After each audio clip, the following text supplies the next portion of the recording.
Greetings. Welcome to EDTV News Channel, the People's Channel. In this report, we have a developing story coming out of the parish of St. Catherine, Sugarman's Beach, where 2 people drowned. And also we have some updates for talk about. Stay tuned for the full reports. Blessings to all subscribers and viewers. If you're here for the first time, you can support the channel by like, subscribe, share, hit the notification bell. So we'll start off with the developing story coming out of the parish of St. Catherine, Sugarman's Beach, where 2 people lost their life. Police suspend search for a 10-year-old girl washed away at beach. The police have called off the search for the missing 10-year-old girl who is suspected to have drowned at Sugarman's Beach in St. Catherine. The search will resume on Saturday morning.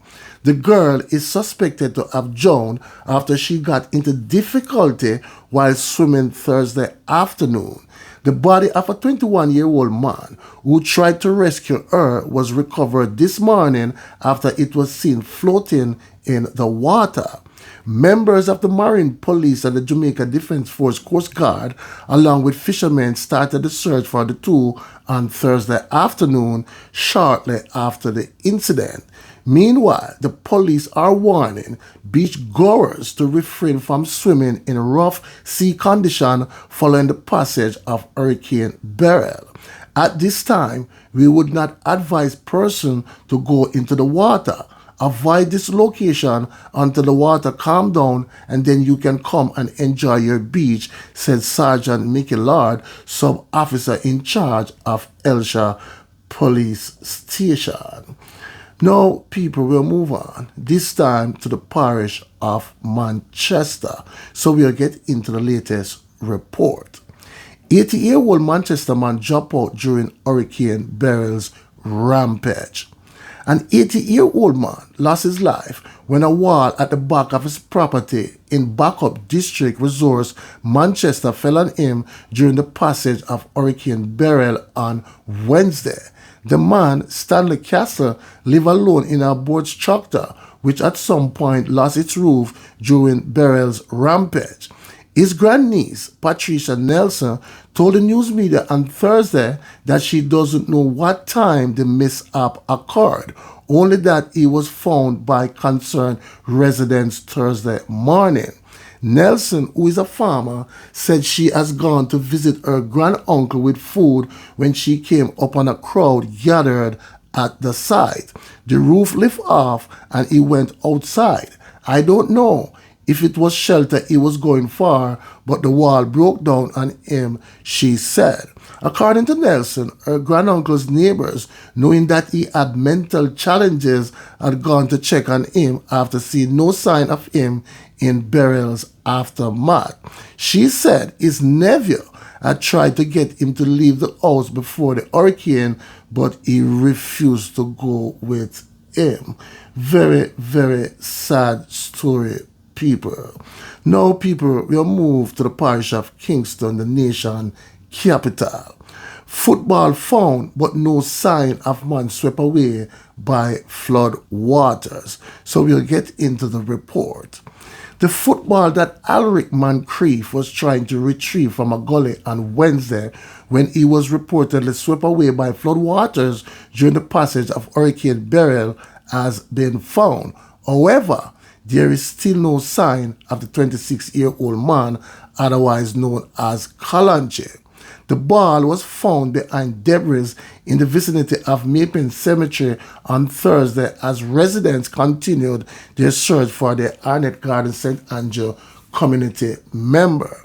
Moncrief, also known as KALANJI, was swept away by floodwaters in Trenchtown Gully while trying to retrieve the football. His family members are hoping to find him alive. Listen to his family members. So from last night to this morning, what you see out here is people not sleeping and going around, searching through the gullies, crawling through the gullies, lifting up things in the gullies, debris, trying to find him. They actually found the ball that he was trying to go after. So they found the ball trapped behind some debris.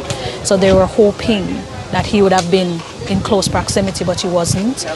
So the family, as well as another set of men, they divided.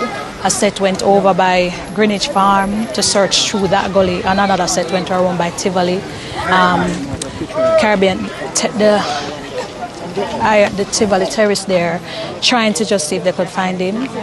It's been rough because we haven't slept. It's one of our own. And no matter what anyone wants to say outside, when that happens, you respond, because it's not a situation that you can say, he called it, and nobody calls that onto themselves. And therefore you must respond. You have to respond with empathy. This is a family who might have lost a loved one or is trying to find a loved one alive. So the community is fully engaged. If anything will bring us together as junglists is one of our own. And knowing that one of our own needs us and the family needs support, and that's why we're all out. As early as this morning, as late as last night, responding, because that's what we do as junglists, we respond. I'm seeing political representatives, the councillors, I'm sure the member of parliament have been here earlier. Yes. The mayor also is here. How do you feel about that sort of support? I think it's only natural that as a representative of the people of Arnett Gardens that you do show up in the media. And I think them showing up is a signal to us that we have a fighting chance because there is support. Looking for hope, but at this time, to what we are hearing, that nobody is found at now. We are just considering for the best and hoping that the mother can be strengthened by the visit of both the member of parliament, the councillor and the mayor to strengthen her and give her strength. So now you hear the family members, people. Tell me in the comment section what you think. Now, people, we'll move on. Last but not least, to the parish of Hanover. And we have an update on a 26-year-old woman who was taken out by a tree limb. So we'll get into the report. Hanover woman taken out by falling tree limb during Hurricane Beryl. 26-year-old Hanover woman was taken out on Wednesday evening when a tree limb fell on her during Hurricane Beryl. The deceased has been identified as Keon Sterling. Acting Director General at the Office of Disaster Preparedness and Emergency Management, Richard Thompson, informed the media about the incident. It was confirmed a lady out in Westmoreland, a tree came down on her house, and it was confirmed by the Ministry of Health that the person had passed. This is unfortunate that this is something that we did not want to happen in this event. Always one life lost is always too many, Thompson said. The Corporate Communication Unit of Jamaica Constabulary Force said that Sterling was standing outside her house in Green Island, Hanover, when a section of the tree hit her around 5 p.m. A family member reportedly stumbled upon the body and summoned the police. Sterling was taken to the hospital where she was pronounced you know what. Very, very sad stories, people.